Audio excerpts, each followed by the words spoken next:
आपका स्वागत है। आशा करता हूँ आप सभी अच्छे होंगे। तो दोस्तों AIIMS BSc nursing and paramedical के आपके जो रजिस्ट्रेशन प्रोसेस थी वो ऑनगोइंग है। तो इसमें आपके पहले बेसिक रजिस्ट्रेशन प्रोसेस होगी, उसके बाद में आपके रजिस्ट्रेशन यूनिक कोड जिसे आरयूसी कहते हैं वो आपको जनरेट करना रहेगा। जो भी आप कोर्स है उसका एंट्रेंस एग्जामिनेशन देना चाहते हैं या जिसमें एडमिशन लेना चाहते हैं उस कोर्स का, और फिर आपका फाइनल रजिस्ट्रेशन की प्रोसेस होगी। तो आपने बेसिक रजिस्ट्रेशन ऑलरेडी आपने कर लिया होगा। अगर जिन कैंडिडेट ने अभी तक अपना बेसिक रजिस्ट्रेशन नहीं किया है तो अभी भी आप 14 तारीख तक आप अपना बेसिक रजिस्ट्रेशन है वो कर सकते हैं। ये 2022 सेशन के लिए बता रहा हूँ, 14 मई तक बेसिक रजिस्ट्रेशन की डेट है। उसके बाद में आप बेसिक रजिस्ट्रेशन नहीं कर पाएंगे। और जिन कैंडिडेट का बेसिक रजिस्ट्रेशन एक्सेप्ट हो रखा है, जिन्होंने अपनी डिटेल्स कंप्लीट फिल कर रखी है, तो उनके एक्सेप्टेड का स्टेटस शो कर रहा होगा, तो वो अपना बेसिक रजिस्ट्रेशन अपना जनरेट कर सकते हैं। बाकी का अगर आपका स्टेटस एक्सेप्ट नहीं शो कर रहा है तो आपको थोड़ा सा वेट करना रहेगा, या आप एम्स को मेल भी डाल सकते हैं जिससे कि आपका जो स्टेटस है वो जल्द से जल्द आपका अप्रूव कर दिया जाए। तो दोस्तों इस वीडियो में हम बात करेंगे कि आरयूसी आपको किस तरीके से जनरेट करना है।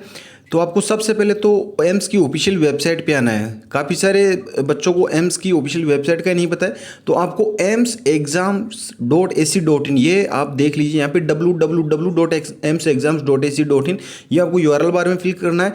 इस तरीके से इंटरफेस आ जाएगा। इसमें आपको एकेडमिक कोर्सेज पे क्लिक करना है। आप जैसे एकेडमिक कोर्सेज पे क्लिक करेंगे तो आपके जो कोर्सेज हैं उनके बारे में आपको यहाँ पे दिखाई देगा। तो अपने को इसमें केवल बीएससी नर्सिंग और पैरामेडिकल के बारे में करना है। तो यहाँ पे बीएससी नर्सिंग का दिखाई दे रहा होगा नर्सिंग वाले सेक्शन में, तो आपको सिंपली इस पर क्लिक कर देना है। जैसे ही क्लिक करेंगे एक पॉपअप आएगा, प्रोसीड पे क्लिक कर देना है। जैसे ही प्रोसीड पे क्लिक करेंगे दोस्तों तो कुछ इस तरीके से इंटरफेस आपके पास में आ जाएगा। यहाँ पे अब आपको करना क्या है, अपनी जो बेसिक रजिस्ट्रेशन की आपने जो डिटेल्स फिल की है बेसिक रजिस्ट्रेशन के टाइम पे, तो वो यहाँ पे फिल करनी है। तो जो यूजी कोर्सेज है उसके बारे में आपको यहाँ पे करना है। तो अभी क्या है, आपका बेसिक रजिस्ट्रेशन है वो ऑनगोइंग है। तो क्लिक केयर पे करके जिन कैंडिडेट ने अभी तक बेसिक रजिस्ट्रेशन नहीं किया है वो यहाँ पे अपना बेसिक रजिस्ट्रेशन है वो कर सकते हैं।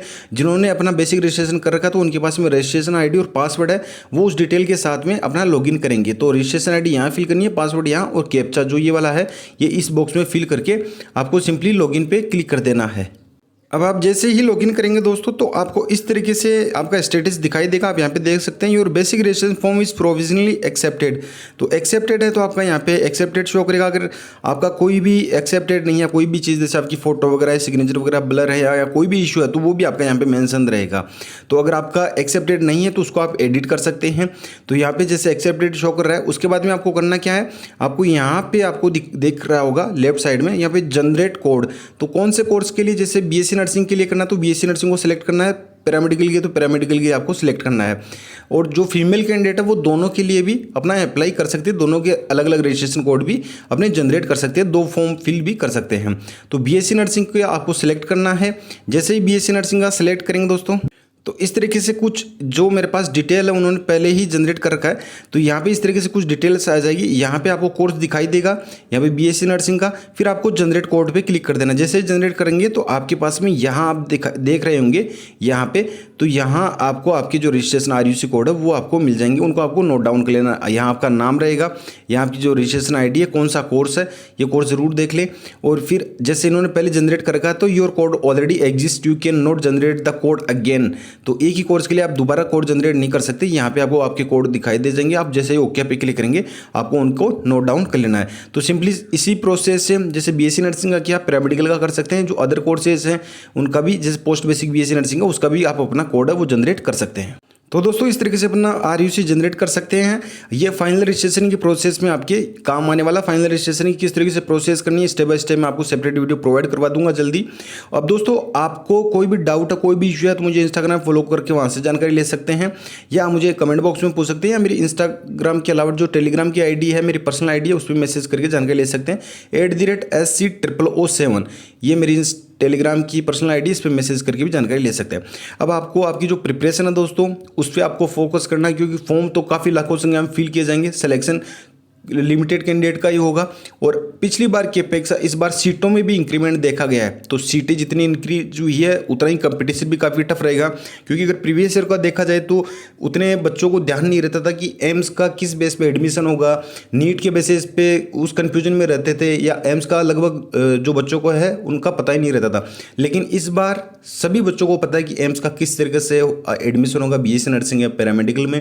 एमबीबीएस को तो नीट के बेसिस पे होगा, लेकिन आपका बीएससी नर्सिंग और पैरामेडिकल का आपका सेपरेट एंट्रेंस एग्जामिनेशन लिया जाएगा। तो आपका जो सिलेबस 11 तो 12 एनसीईआरटी बेस्ड का वो आपका कंप्लीट पूछा जाता है, और बीएससी नर्सिंग में आपका जीके का 10 मार्क्स का अलग से आता है। मैंने सिलेबस से रिलेटेड आपको ऑलरेडी डिटेल में बता रखा, तो आप एम्स 2022 की प्लेलिस्ट में जाके वो वीडियो देख सकते हैं, जिससे आपके सारे डाउट है वो क्लियर हो सके। तो अब इसके लिए दोस्तों मैंने डिस्क्रिप्शन बॉक्स में आपकी प्रिपरेशन के लिए ऑब्जेक्टिव ई बुक प्रोवाइड करवा रखी है, हिंदी और इंग्लिश दोनों लैंग्वेज में है। 11 तो 12 NCERT based complete syllabus cover करती है। अगर आप उसको अच्छे से कंप्लीट कर लेते हैं, आप जो ऑब्जेक्टिव ई बुक है उनको, और साथ ही आपके जो मॉक टेस्ट पेपर हैं, मैंने मॉक टेस्ट पेपर भी आपको अवेलेबल करवा रखे हैं। अगर इनकम जो आपके पास में समय है, इसमें आप अगर ऑब्जेक्टिव बुक का 2 से 3 बार रिवीजन कर लेते हो और मॉक टेस्ट पेपर आप सोल्व कर लेते हैं, तो 100% आप अपना सिलेक्शन वो सुनिश्चित कर लेंगे। क्योंकि आपका जो कंप्लीट सिलेबस है इसी में से कवर होगा, और आपका हर एक क्वेश्चन है वो ऑब्जेक्टिव ई बुक में से तो देखने को ही मिलेगा। जो आपका बायोलॉजी, केमिस्ट्री और फिजिक्स है वो कंप्लीट कवर करती है। डिस्क्रिप्शन बॉक्स में लिंक दिया गया, सभी की बिल्कुल एक सेम प्रोसेस अवेल करने के लिए।